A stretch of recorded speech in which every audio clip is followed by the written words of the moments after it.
เซ็ตกูขึ้นพูดถึงเรื่องออกแบบ3-4ขึ้นอยู่กับสถานที่ทำงานเป็นข้อหา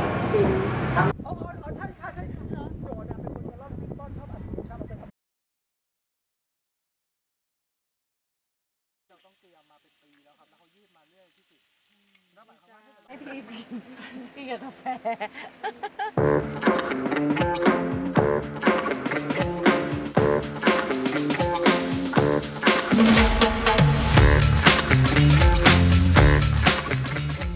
สวัสดีค่ะวันนี้เราจะพากันไปกางเต็นท์ที่หัวหินนะคะกับลานกางเต็นท์ที่มีชื่อว่าปองคุณแคมป์ค่ะ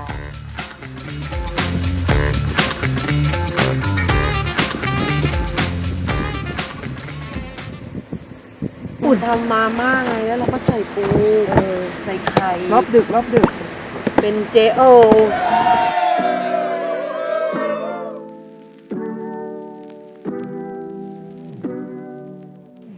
ครั้งนี้เราไม่ได้มากันแค่3คนนะคะแต่ว่าเรามีเพื่อนๆและพี่ๆที่หัวหินมากางเต็นท์กับพวกเราด้วยค่ะ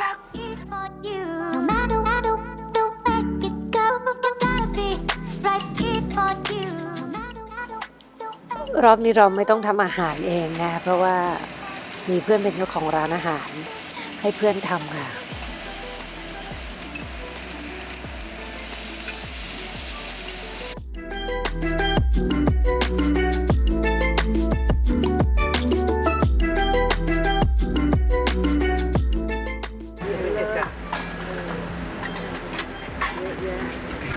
เดียวไหมเนี่ยชุดเดียวมีน้ำจิ้มชุดเดียวไหมคุณเรียกก็ไม่มีอะไรจะหยุดยั้งได้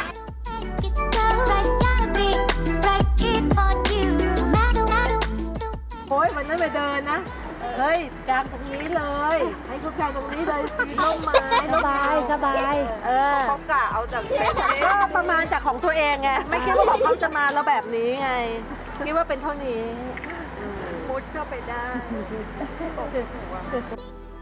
ที่ปองคุณแคมป์เป็นลานกางเต็นท์ขนาดย่อมๆนะคะสงบเงียบ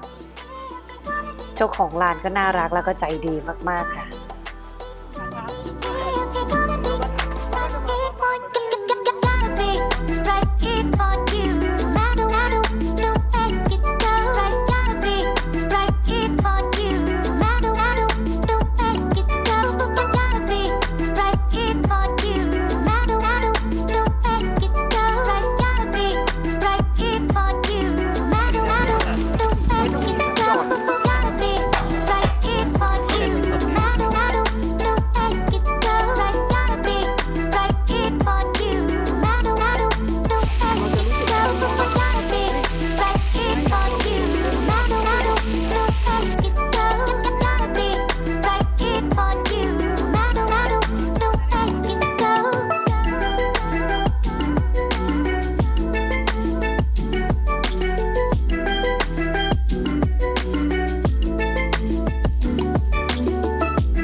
บอกความหมายที่ไม่ต่างกันอะไรที่มันเกิดขึ้นอยู่ในหัวใจสิ่งเดียวที่รู้ดีสุขใจที่พบเธอรู้สึกอุ่นใจรู้สึกดีๆกับเธออยู่กัน ได้พบเจอเหมือนดังขอบฟ้ามาขีดเส้นทางเอาไว้ให้เราได้พบกัน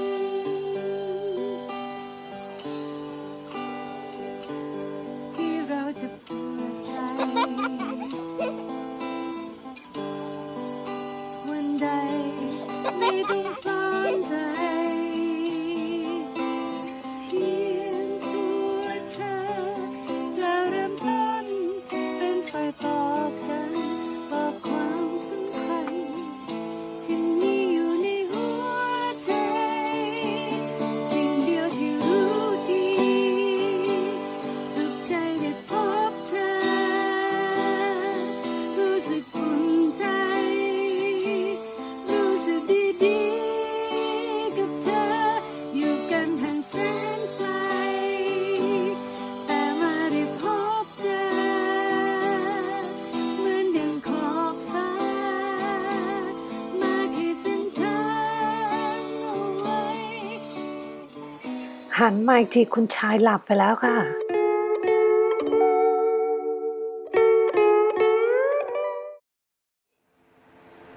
อันนี้ทึบเลยอ่ะอันนี้ได้เรื่อง อันนี้ไม่เวิร์กว่ะ ดีแล้วมันจะได้ไม่มา Hey. จะได้เข็ดไง You pull me right back when I'm falling off the box then when I'm smoking on it. Less stress when you bless me with your shit gets dark when you wanna come up. Where did you go? You come and you leave. You never seem to be there when I need you the most. Getting lost in my own flow, sick thoughts polluting my mind. And when I get steep, somehow you come out of the sky. Tell me what is the double two? Tell the homies about it, but there's never proof. Piece of paper on the tongue and the sound took shape. Half an hour in the system and I felt real great. Oh yeah. Right through the night, way up high, to cathedrals in the sky. I ride. กินกับกาแฟ ชาสตอ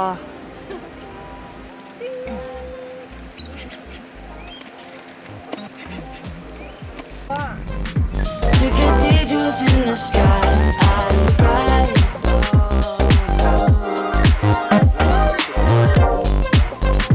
To cathedrals in the sky. Uplifted, heaven risen. หลังจากที่เราเก็บเต็นท์เรียบร้อยแล้วนะคะ เราก็ต้องพาคุณชายไปเล่นน้ำทะเลกันสักหน่อย เพราะว่าคุณชายเป็นเด็กที่ชอบเล่นน้ำมากๆค่ะ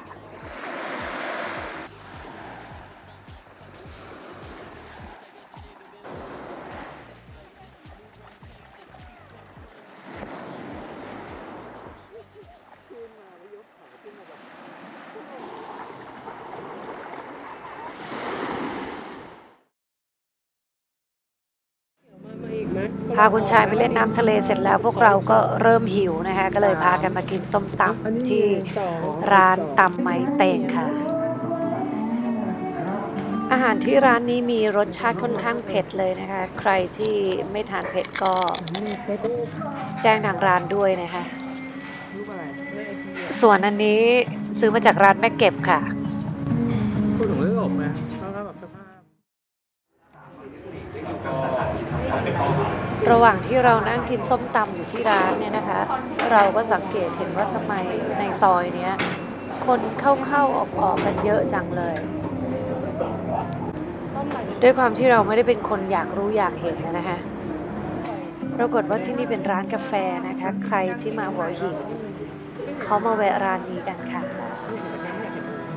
และช่วงเวลาแห่งความสุขมันก็หมดไปเร็วนะคะ ตอนนี้เราได้เวลากลับบ้านแล้วค่ะ